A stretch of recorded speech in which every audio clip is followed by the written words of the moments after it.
Bismillahirrahmanirrahim. Assalamualaikum warahmatullahi wabarakatuh. Baiklah, kita bertemu untuk pertemuan pertama untuk materi farmakognosi. Saya melanjutkan dari yang sebelumnya, yaitu yang telah disampaikan oleh Ibu Dian Kartikasari ya. Nah, dengan saya itu setelah UTS. Adapun materi yang akan saya sampaikan setelah UTS seperti biasa ada 7 kali pertemuan. 7 kali pertemuan antara lain materinya yang pertama adalah tata nama Simplicia, cara pembuatan Simplicia, makroskopis dan mikroskopis Simplicia, metabolit primer dan sekunder, ekstraksi, screening fitokimia, serta identifikasi minyak atsiri. Nah, untuk pertemuan pertama kita akan membahas tentang tata nama Simplicia. Oke, sebelum kita ke arah bagaimana sih tata nama dari Simplicia, sebagai pengantar kita lihat dulu apa sih pengertian beberapa istilah dari Simplicia dan teman-temannya. Nah, yang pertama, Simplicia. Simplicia adalah bahan alamiah yang digunakan sebagai obat yang belum mengalami pengolahan apapun juga, nah kecuali dinyatakan lain berupa bahan yang telah dikeringkan. Nah, contohnya Zingiberis rhizoma, abrifolium, dan lain-lain. Nah, nanti kita bahas rhizoma itu apa sih gitu ya. Nah, kemudian selain Simplicia ada beberapa definisi dalam ilmu farmakognosis. Selain Simplicia itu adalah Simplicia nabati. Nah, Simplicia nabati itu apa? Simplicia nabati merupakan Simplicia berupa tanaman utuh, bagian tanaman atau eksudat tanaman. Contohnya antara lain rhizoma, herba, damar, dan lain-lain. Kemudian eksudat tanaman. Nah, eksudat tanaman ini adalah isi sel yang secara spontan keluar dari tanaman atau isi sel dengan cara tertentu dikeluarkan dari selnya atau zat-zat nabati lainnya dengan cara tertentu dipisahkan dari tanamannya dan belum berupa zat kimia murni. Nah, contohnya opium, papaverin, biasanya ya papanium, dan lain-lain. Nah, itu merupakan eksudat tanaman. Nah, jadi Simplicia nabati tadi itu adalah Simplicia berupa tanaman utuh, bagian tanaman atau eksudat tanaman. Nah, jadi eksudat tanaman merupakan bagian dari Simplicia nabati. Nah, kemudian selanjutnya Simplicia hewani. Nah, Simplicia nabati tadi itu berasal dari tumbuhan. Nah, sesuai namanya Simplicia hewani itu berarti Simplicia yang berupa hewan utuh, bagian hewan atau zat-zat yang berguna yang dihasilkan oleh hewan dan belum berupa zat kimia murni. Nah, contohnya Adepslane, nah atau nama lainnya adalah lemak bulu domba, kemudian Meldepuratum atau madu, dan lain-lain. Nah, kemudian selain itu ada juga namanya Simplicia mineral atau nama lainnya adalah pelikan. Nah, Simplicia berupa mineral atau pelikan merupakan Simplicia yang belum diolah, atau diolah dengan cara sederhana dan belum berupa zat kimia murni. Nah, contohnya Vaseline album ya, Vaseline flavum, kemudian parafin solid ya, atau parafin padat. Parafin itu ada dua, ada parafin cair, ada parafin padat. Vaseline juga ada dua, Vaseline album atau Vaseline putih, dan Vaseline flavum atau Vaseline kuning. Nah, itu termasuk ke dalam Simplicia mineral atau pelikan. Kemudian ada nama istilah lain yaitu alkaloida. Nah, alkaloida adalah suatu basa organik yang mengandung unsur nitrogen atau N yang pada umumnya berasal dari tanaman yang mempunyai efek fisiologis kuat atau keras terhadap manusia. Nah, sifat lainnya adalah alkaloid ini sukar larut dalam air. Nah, dengan suatu asam akan membentuk garam alkaloid yang lebih mudah larut dalam air. Contohnya antara lain kodein ya, papaverin, atropin ya. Nah, nanti bisa kalian cari kodein itu dari mana, fungsinya untuk apa. Nah, papaverin dan juga atropin. Nah, contoh kodein ini adalah obat batuk golongan narkotik ya. Papaverin biasanya spasme atau spasmolitik. Nah, kemudian selain itu ada juga glikosida. Nah, glikosida itu merupakan suatu zat yang oleh enzim tertentu akan terurai menjadi satu macam gula serta satu atau lebih zat bukan gula. Contohnya apa? Digitalis folium purpurea yang mengandung glikosida A yang dengan enzim digipurpidase digitoksin berubah menjadi digitoksigenin plus 3 digitoksin plus glukosa. Itu merupakan glikosida. Kemudian selain itu ada istilah enzim. Nah, mungkin beberapa kalian sudah biasa mendengar gitu ya, ada enzim, ada hormon gitu ya. Itu biasanya di farmakologi. Nah, apa sih enzim? Enzim merupakan suatu biokatalisator, yaitu senyawa atau zat yang berfungsi mempercepat reaksi biokimia atau metabolisme dalam tubuh organisme. Nah, sering mempunyai nama dengan akhiran ase. Nah, seperti contohnya amilase. Nah, ini contoh enzim ya. Amilase, penisilinase. Nah, kemudian daya kerja dibatasi oleh suhu.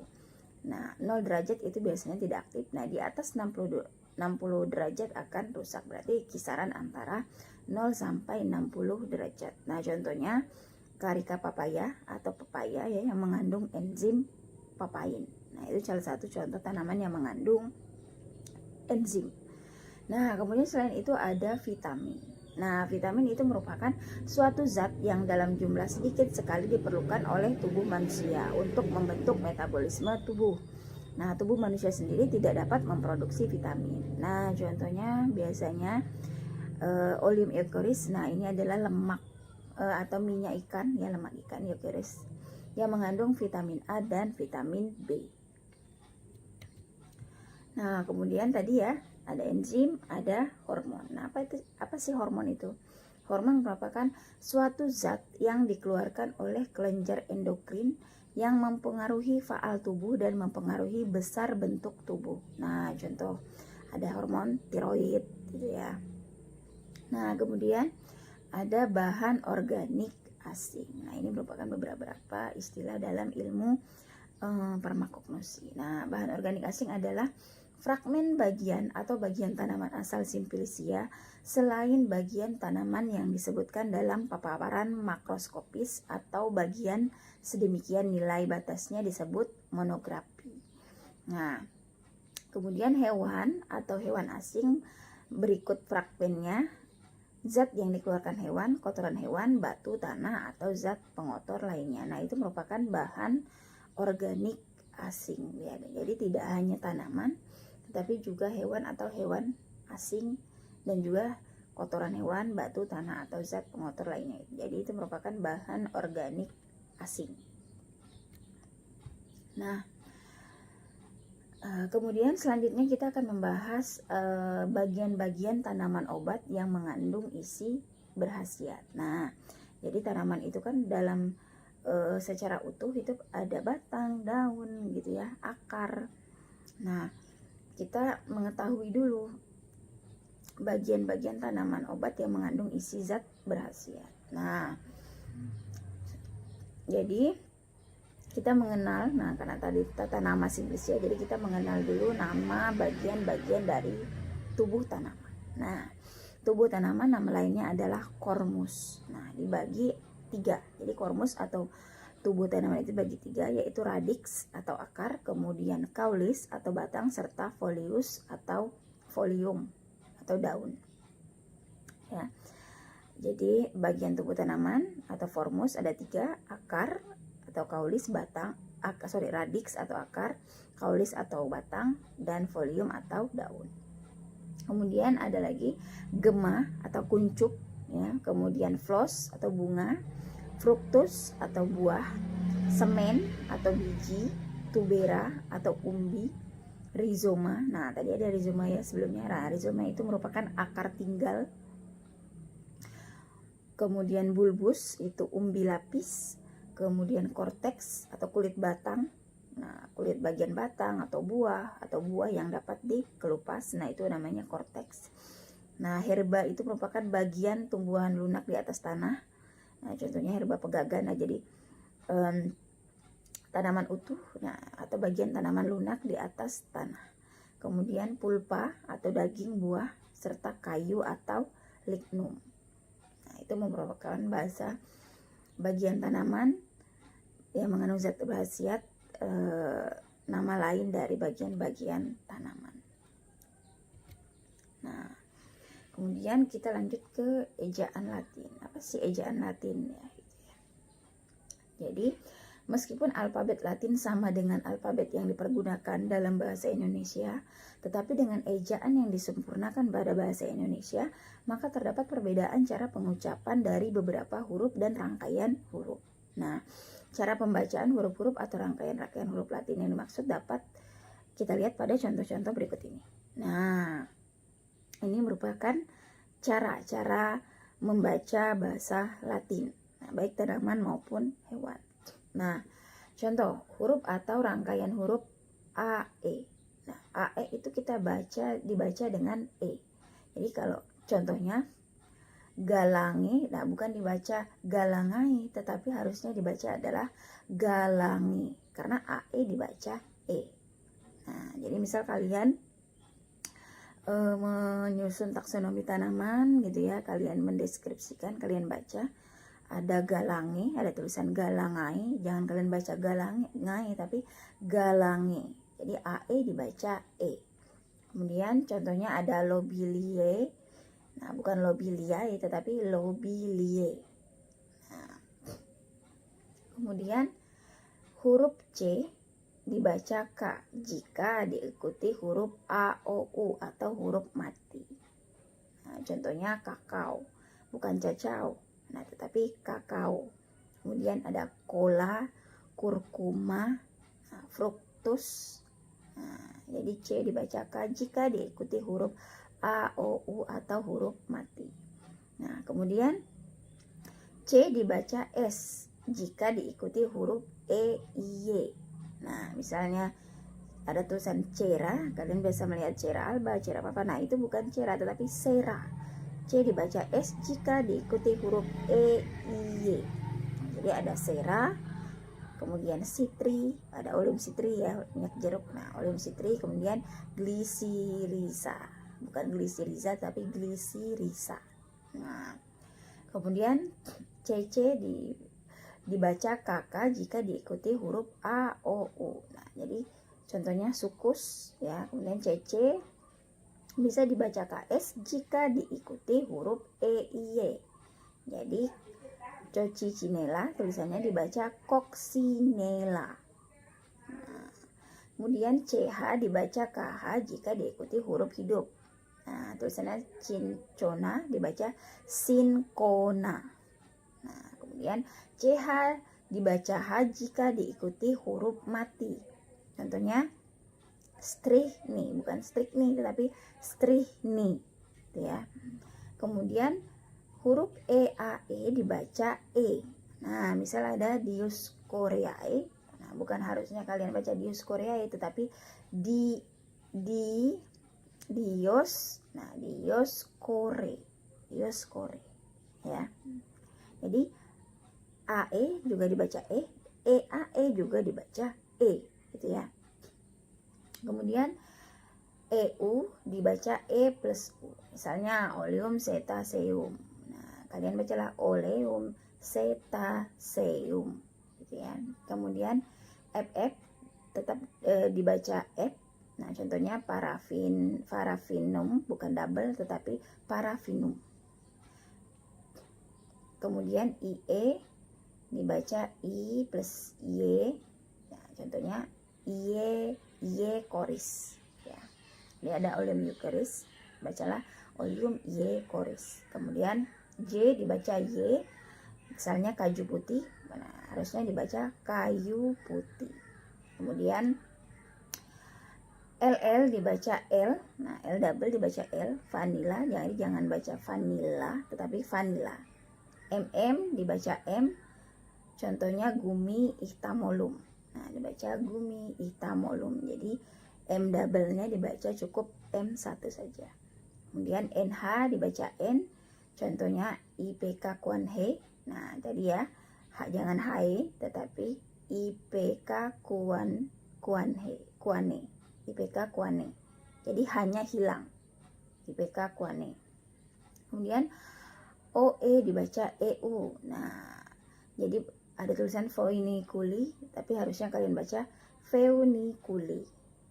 Kemudian ada Asafoetida dibaca Asafoetida. Nah, kemudian NN double dibaca N satu saja. Contohnya Belladonna sene. Jadi bukan Belladonna sene tapi Belladonna sene. Nah, kemudian ada PH. Huruf PH dibaca F. Nah, contohnya ortosipon dibaca bukan ortosipon tetapi ortosifon. Kemudian PP double dibaca P satu saja. Contohnya hipoglosi. Nah, kemudian QU dibaca KW.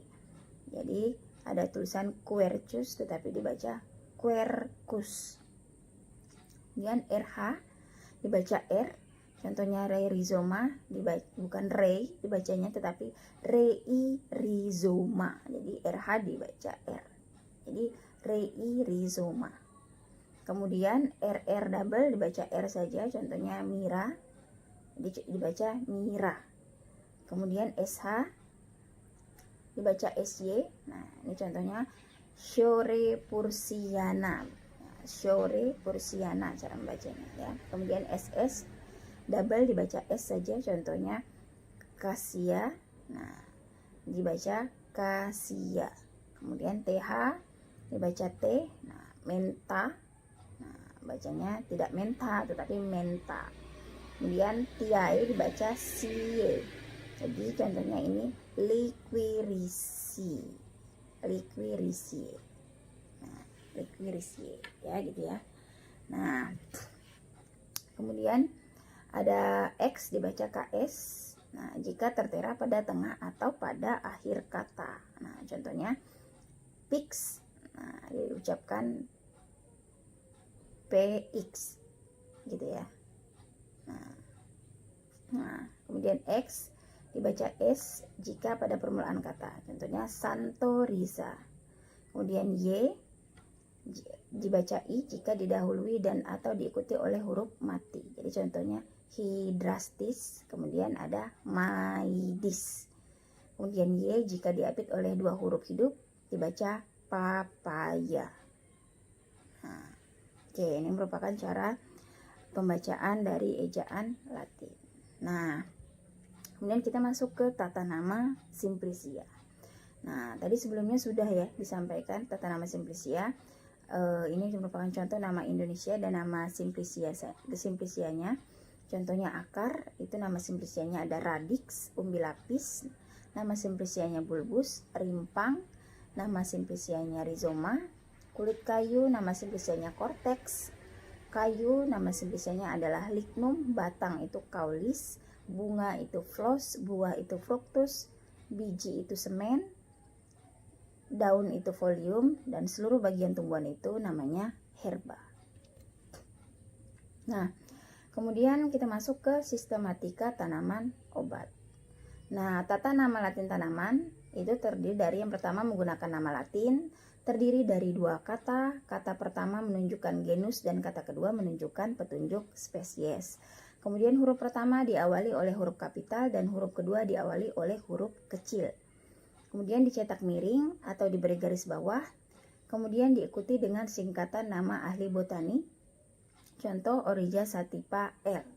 Itu nama lain padi. Kemudian nama Latin tanaman tidak boleh lebih dari dua kata. Nah, jika lebih maka kata kedua dan ketiga harus dihubungkan dengan tanda strip. Contoh, Hibiscus rosa strip sinensis. Nah, ini merupakan nama Latin dari kembang sepatu. Ya. Nah, kemudian kita masuk ke klasifikasi makhluk hidup. Nah, kalian kan biasa menuliskan klasifikasi tanaman gitu ya. Nah, ini untuk tumbuhan itu nama lainnya adalah regnum. Nah, untuk hewan kingdom dalam bahasa Indonesia itu adalah dunia. Nah, jadi regnum atau kingdom itu artinya adalah dunia atau kerajaan. Tetapi untuk tumbuhan namanya regnum, untuk hewan namanya kingdom. Nah, kemudian untuk tumbuhan divisio, untuk hewan filum. Nah, dalam bahasa Indonesia artinya divisi atau filum. Kemudian untuk tumbuhan klasis, untuk hewan juga sama, klasis itu dalam bahasa Indonesia adalah kelas. Nah, kemudian untuk tumbuhan itu ordo, untuk hewan juga ordo, dalam bahasa Indonesia artinya adalah ordo itu bangsa. Kemudian untuk tumbuhan itu familia, sama, untuk hewan juga familia, dalam bahasa Indonesia artinya suku, jadi familia atau suku. Kemudian untuk tumbuhan genus, untuk hewan sama, genus itu adalah marga, dan spesies untuk hewan, spesies dalam bahasa Indonesia adalah spesies atau jenis. Nah, kemudian ini adalah contohnya, contoh untuk klasifikasi makhluk hidup. Nah, di sini adalah untuk taksonnya padi ya. Padi itu taksonnya dunia. Kemudian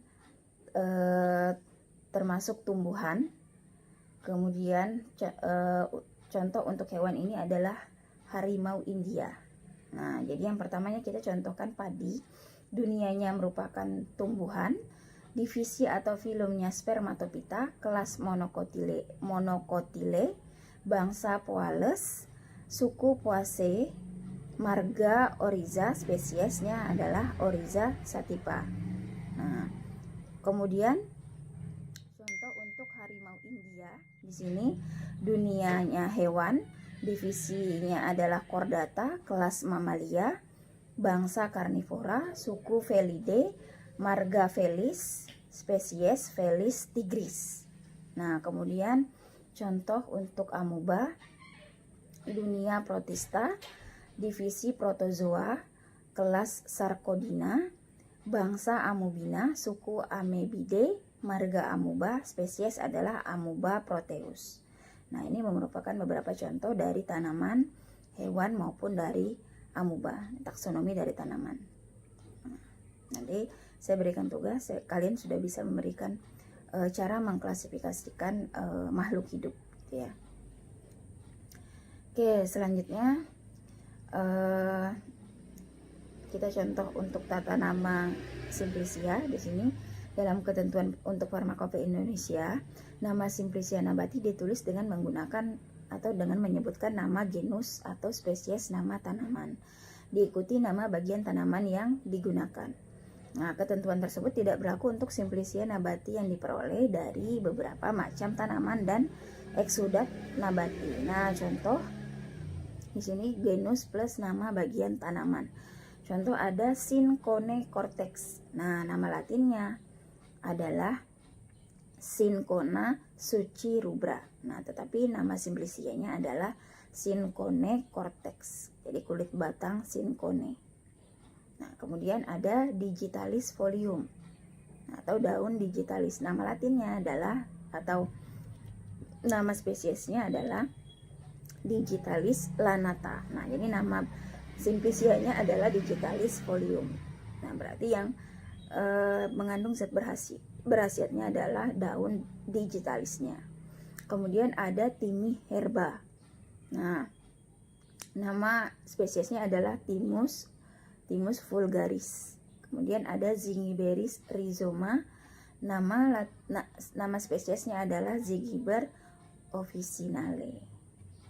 Itu merupakan beberapa contoh nama Simplicia beserta nama spesies. Nah, kemudian ada lagi petunjuk spesies plus nama bagian tanaman.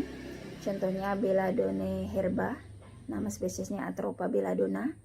Kemudian ada Serpili herba, nama latinnya adalah Thymus servilum. Kemudian ada IPK Quanheradix. Nah, nama Simplicianya adalah IPK Quanheradix. Nama Simplicianya adalah Cepaelis IPK Quanha. Kemudian ada Stramoni herba. Nama spesiesnya adalah Datura stramonium. Nah, kemudian ada genus plus petunjuk spesies plus nama bagian tanaman. Contohnya adalah Curcuma aeruginosa rhizoma. Nama spesiesnya adalah Curcuma aeruginosa. Kemudian ada Capsici protescentis fructus. Nah, itu merupakan nama spesies dari Capsicum protescentis, adalah cabai. Kemudian ada beberapa nama simplicia yang tidak mengikuti tata nama. Nah, contohnya Galangerizoma. Nah, padahal nama simplicianya adalah Alpinia officinarum. Kemudian ada Senefolium. Nah, nama spesiesnya adalah Cassia acutifolia. Kemudian ada Oleum auranti. Nama spesiesnya adalah Citrus sinensis. Oke. Jadi nama Indonesia yang tadi ada nama Latin, nah nama Indonesia itu adalah untuk semua jenis simplicia ditulis dengan menyebutkan nama daerah yang paling lazim, gitu ya.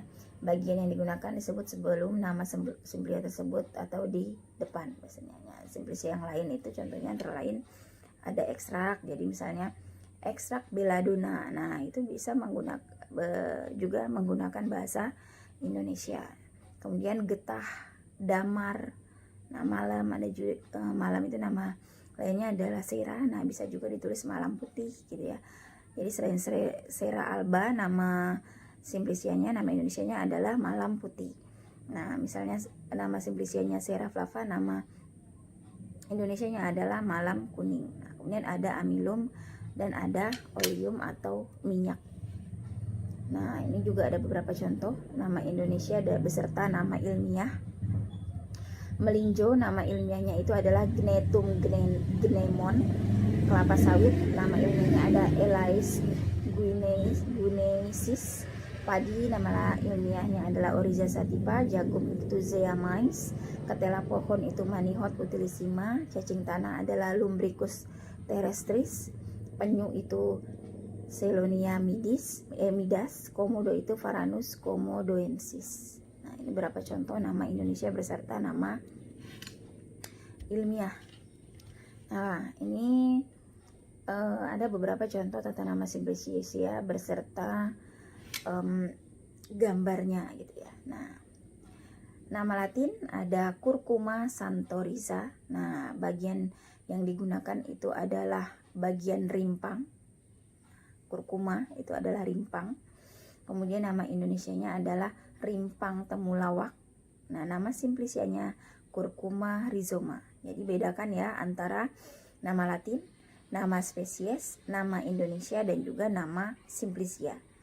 Nah, jika bagian zat aktif yang digunakan adalah bagian rhizomanya atau rimpangnya, berarti nama simplicianya adalah Curcuma rhizoma, tetapi nama Latin tanaman tersebut adalah Curcuma santoriza.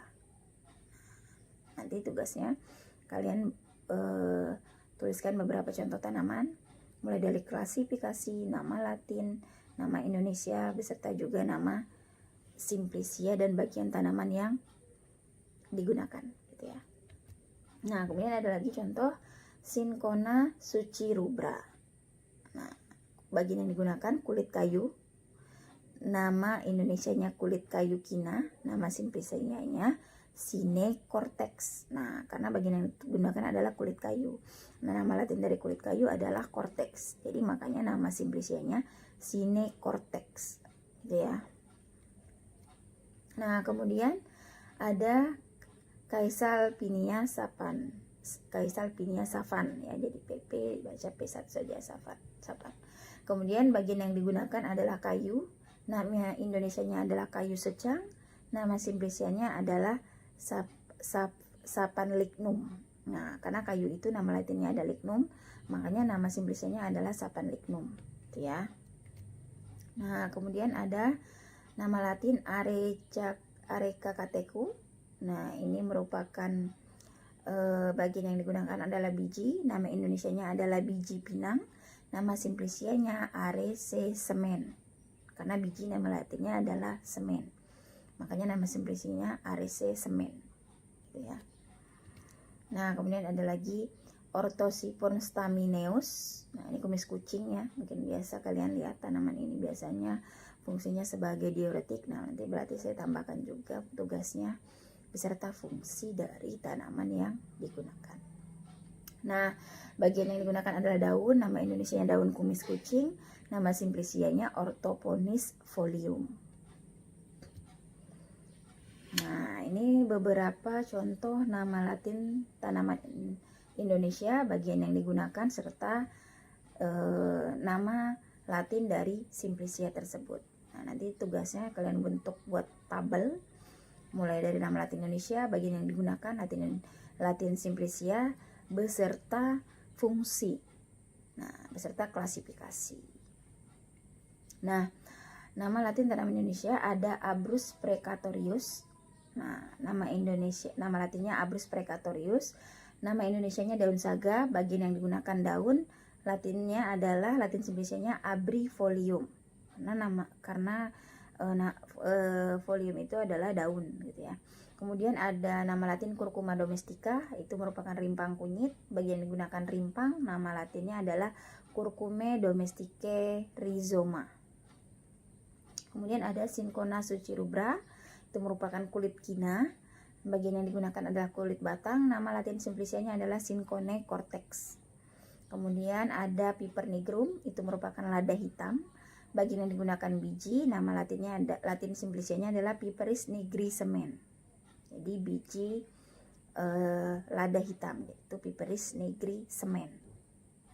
Kemudian ada Rosa gallica, bunga mawar, bagian yang digunakan bunga. Nama Latinnya adalah Rosa flos. Nah, flos adalah nama Latin dari bunga. Nah, tadi ya kita sudah membahas tentang tata nama Simplicia. Nah, setelah kita mengetahui cara penulisan dan pembacaan tata nama dari Simplicia, maka kita lanjut ke pembuatan Simplicia. Nah, itu akan disampaikan minggu depan. Nah, kita membahas sedikit tentang dari mana saja sih sumber Simplicia tersebut. Nah, sumber Simplicia ada dua. Ada tumbuhan liar dan ada juga tanaman budidaya. Jadi tidak hanya yang dibudidayakan, tetapi tumbuhan liar juga bisa digunakan sebagai sumber Simplicia. Tetapi dari kedua sumber Simplicia ini memiliki kerugian dan juga keuntungan. Nah, tumbuhan liar itu kerugiannya yang pertama, umur dan bagian tanaman sulit untuk diketahui. Nah, karena dia tumbuhan liar, jadi sulit mengetahui umur dan bagian tanaman mana yang memiliki khasiat gitu ya. Kemudian sulit mengetahui jenis atau spesiesnya. Kemudian sulit mengkondisikan lingkungan tempat tumbuh karena dia merupakan tumbuhan liar. Tetapi keuntungannya yang pasti adalah ekonomis, karena tidak perlu dibudidayakan karena dia bisa tumbuh liar, biasanya di hutan seperti itu ya. Kemudian ada tanaman budidaya, contohnya tumpang sari, toga, atau tanaman obat keluarga, kemudian perkebunan. Nah, keuntungannya pastinya yang pertama bibit unggul karena dibudidayakan, jadi bibitnya diketahui pada proses penanaman. Kemudian pengolahan pasca panen mudah untuk dikondisikan gitu ya. Kemudian tempat tumbuhnya jelas karena merupakan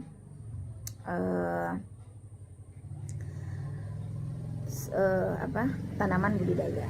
Kemudian ada kerugiannya, yaitu kerugiannya adalah tanaman manja. Tanaman manja di sini maksudnya karena dibudidayakan, jadi misalnya tidak diberi pupuk gitu ya, dia akan mudah mati seperti itu. Kemudian adanya residu pestisida karena menggunakan pupuk. Nah, pastinya biasanya ada paparan residu dari pestisida. Nah, kemudian masuk ke syarat Simplicia nabati atau hewani. Jadi Simplicia itu tidak hanya hewani tetapi juga nabati. Nah, yang pertama syaratnya harus bebas serangga, fragmen hewan, kotoran hewan gitu ya. Tidak boleh menyimpang dari bau, warna, rasa. Tidak boleh mengandung lendir, cendawan. Cendawan ini adalah seperti jamur gitu ya. Kemudian menunjukkan tanda-tanda pengotor lain. Kemudian tidak boleh mengandung bahan lain yang beracun atau berbahaya, dan kadar abu yang tidak larut dalam asam maksimal 2%. Nah, untuk pelikan itu adalah Simplicia nabati, itu harus bebas dari pengotor tanah, batu, hewan, fragmen hewan, dan bahan asing lainnya. Nah, kita bahas sedikit gitu ya penyiapan Simplicia. Jadi kalian sudah mempersiapkan untuk minggu depan apa sih cara-cara penyiapan Simplicia, cara pembuatan Simplicia. Jadi yang pertama Yang harus diperhatikan adalah bahan baku simplicianya, kemudian proses pembuatan, serta cara pengepakan atau pengemasan dan penyiapan simplicia. Ini merupakan 3 faktor penting yang harus diperhatikan pada saat penyiapan simplicia. Nah, yang pertama bahan baku simplicia. Jadi dalam pembuatan simplicia, kualitas bahan baku simplicia merupakan faktor yang penting yang perlu diperhatikan. Nah, sumber bahan baku dapat berupa tumbuhan, hewan, maupun mineral. Nah, berdasarkan kenyataan bahwa simplicia nabati merupakan komponen utama dalam produk obat tradisional. Kemudian simplicia nabati yang ideal dapat ditinjau dari asal tumbuhan tersebut. Nah, tumbuhan tersebut dapat berasal dari tadi bisa tanaman budidaya maupun tumbuhan liar. Nah, untuk tumbuhan liar itu adalah tumbuh sendiri di hutan biasanya. Tumbuh sendiri di hutan atau tempat lain, atau sengaja ditanam untuk tujuan lain, misalnya sebagai tanaman hias, tanaman pagar gitu ya. Kemudian mutu simplicianya tidak tetap. Sebab pertama, umur tumbuhan atau bagian tumbuhan yang dipanen tidak tepat dan berbeda. Kemudian umur itu mempengaruhi kadar senyawa aktif serta mutu simplicia. Kemudian jenis atau spesies tumbuhan yang dipanen kurang diperhatikan, sehingga biasanya simplicianya tidak sama. Kemudian genus sama tetap dan morfologi mirip, sehingga hati-hati jangan sampai keliru karena biasanya genus dan antara genus dengan morfologinya hampir sama. Kemudian lingkungan tempat tumbuh berbeda, baik dari ketinggian, kondisi tanah, cuaca, sehingga menyebabkan adanya perbedaan kadar senyawa aktif. Nah, itu kelemahan dari tumbuhan liar. Nah, untuk tanaman budidaya biasanya sengaja ditanam. Nah, tadi kalau tumbuhan liar itu biasanya tumbuh sendiri atau tidak sengaja ditanam tetapi bukan untuk dibudidayakan, tetapi sebagai tanaman hias atau tanaman pagar. Nah, untuk tanaman budidaya ini sengaja ditanam untuk tujuan produksi simplicia. Nah, biasanya berupa perkebunan, toga, tadi ya, tanaman obat keluarga, lahan tumpang sari. Kemudian ideal sebagai sumber bahan baku obat tradisional karena mutunya seragam dan bisa ditingkatkan dengan cara memilih bibit unggul, menerapkan GAP atau Good Agriculture Practice atau teknologi tepat guna dalam pengolahan tanah, pemeliharaan, pemupukan dan perlindungan tanaman atau gabungan budidaya dan pemuliaan tanaman. Oke, sekian untuk pertemuan pertama teori farmakognosi hari ini. Sudah membahas tentang tanaman simplicia dan pengantar dari persyaratan bahan baku dari simplicia. Untuk minggu depan kita melanjutkan cara pengolahan simplicia. Oke, saya tutup. Jika ada pertanyaan silahkan di Google Classroom. Tugas jangan lupa dikerjakan dan absensi setelah menonton video ini ya. Oke, saya harap yang disampaikan ini sampai ya ke kalian, paham. Oke, saya tutup. Saya ucapkan terima kasih. Wassalamualaikum warahmatullahi wabarakatuh.